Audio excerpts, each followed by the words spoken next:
Hello दोस्तों, आज के भी इस वीडियो में फिर से मैं लेकर के आया गया हूँ क्लास 10 के संस्कृत का मोस्ट 10 इम्पोर्टेंट क्वेश्चन। तो पहला है, पटना के मुख्य दार्शनिक स्थलों के नाम लिखे। तो पटना के मुख्य दार्शनिक स्थल में महात्मा गांधी, जो एशिया का सबसे लंबा पुल है, गोलघर, तारामंडल, जैविक उद्यान, गुरु गोविंद सिंह का जन्म स्थल आदि प्रसिद्ध है। याद रहेगा, पटना के मुख्य दार्शनिक स्थलों में महात्मा गांधी सेतु, जो एशिया का सबसे लंबा पुल है, गोलघर, तारामंडल, जैविक उद्यान, गुरु गोविंद सिंह का जन्मस्थल आदि प्रसिद्ध है। समझ गए। अगला क्वेश्चन है, भगवान बुद्ध ने पटना के विषय में क्या कहा था? भगवान बुद्ध ने पटना के विषय में क्या कहा था? मोस्ट इंपोर्टेंट क्वेश्चन है आपका। भगवान बुद्ध ने पटना के विषय में कहा था कि पटना भविष्य में महानगर होगा।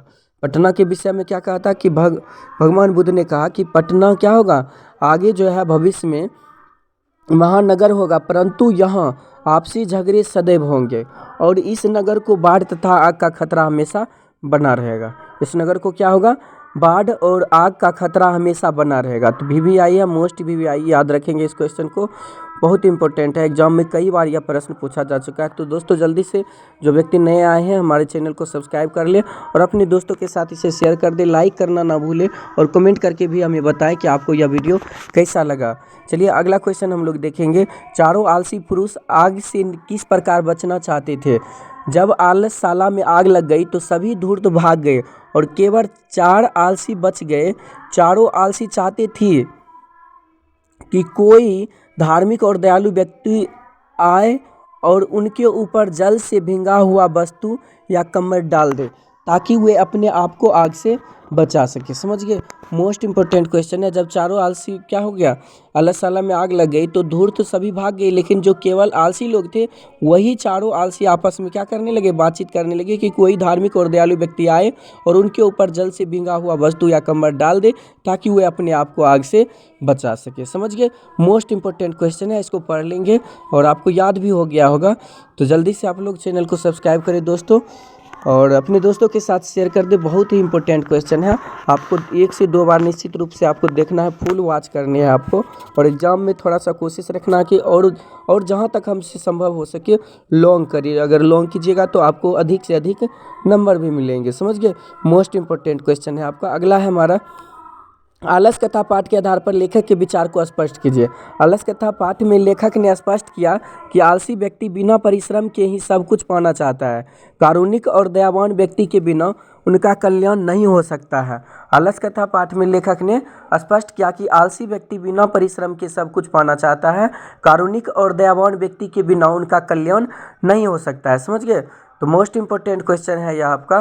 तो इसको भी आप लोग कवर कर लेंगे और राइट कर लेंगे एक बार, तो आपके लिए और भी बहुत बेटर रहेगा। आप इसको सीख ही जाएंगे, याद कर पाएंगे। और भी आप इसको लॉन्ग करना चाहें तो लॉन्ग कर सकते हैं। आपके लिए बहुत ही ज़रूरी है यह काम करना, क्योंकि वहाँ आपको करने में असुविधा नहीं होगी। तो अभी कर लेंगे आप लोग और जल्दी से सब्सक्राइब कर ले, अपने दोस्तों के साथ भी इसे शेयर करना ना भूले, लाइक तो निश्चित कर ले। अगला क्वेश्चन है, उन्नति की इच्छा रखने वाले मनुष्य को क्या करना चाहिए?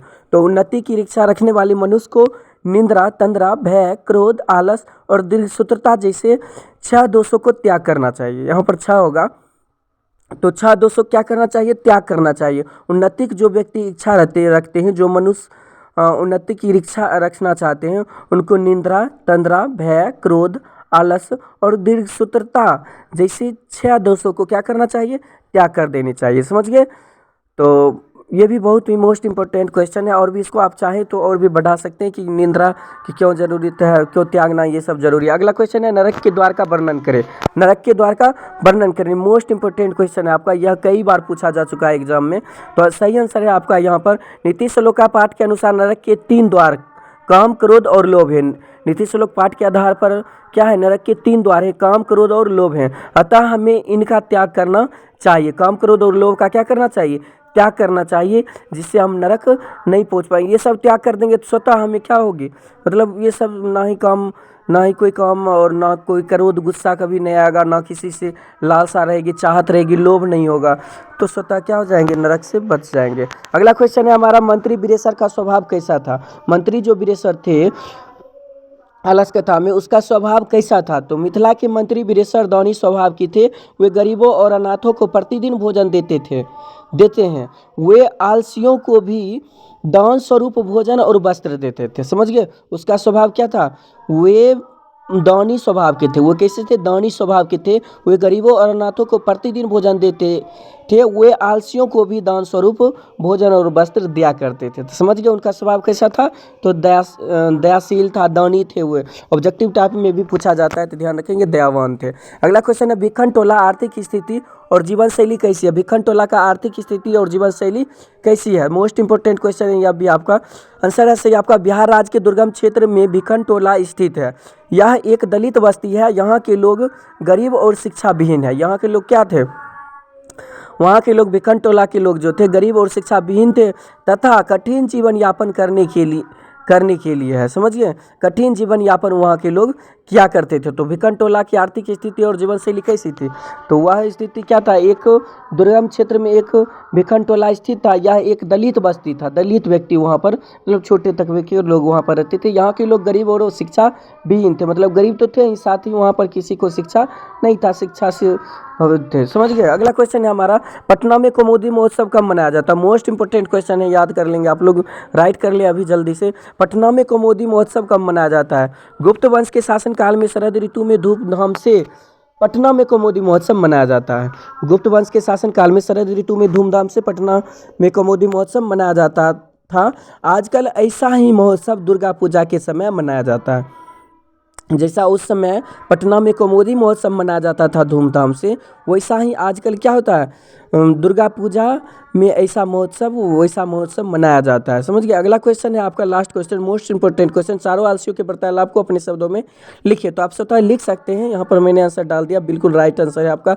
जब आलसशाला में आग लग गई, क्या हुआ? जब आलसशाला में आग लग गई और हल्ला होने लगा तो पहला आलसी बोला, कैसा हल्ला हो हल्ला है? दूसरा आलसी बोला, लगता है इस घर में आग लग गई है। तीसरे आलसी ने कहा, कोई धार्मिक व्यक्ति नहीं है जो पानी से भीगे वस्त्र को हम लोगों के ऊपर रख दे। चौथे आलसी ने कहा, अरे बच्चाल, कितना बोलते हो, चुपचाप क्यों नहीं रहते? समझ गए? आपका आंसर अपने शब्दों में ही लिखना, बिल्कुल। जब आलसशाला में आग लग गई और हल्ला होने लगा तो पहला आलसी बोला, कैसा हल्ला है? दूसरा आलसी बोला, लगता है इस घर में आग लग गई। तीसरे आलसी ने क्या कहा, कोई धार्मिक व्यक्ति नहीं है जो पानी से भीगे वस्त्र को हम लोगों के ऊपर रख दे। चौथे आलसी ने कहा, अरे बचाल, कितना बोलते हो, चुपचाप क्यों नहीं रहते? समझ गए? तो मोस्ट इंपोर्टेंट क्वेश्चन है आपका यह, इसको आप कर रहेंगे रिवाइज। और कहानी भी आप कोशिश रखेंगे कि जो कहानी आपको याद है, जो कहानी समझ चुके हैं, उस कहानी को एक बार थिंकिंग कर लेंगे तो आपकी और भी बहुत सारे क्वेश्चन को आप हल कर पाएंगे। तो बहुत ही अच्छा आप लोगों ने वीडियो को अंत तक देखा, इसके लिए बहुत बहुत धन्यवाद। Thanks for watching the video.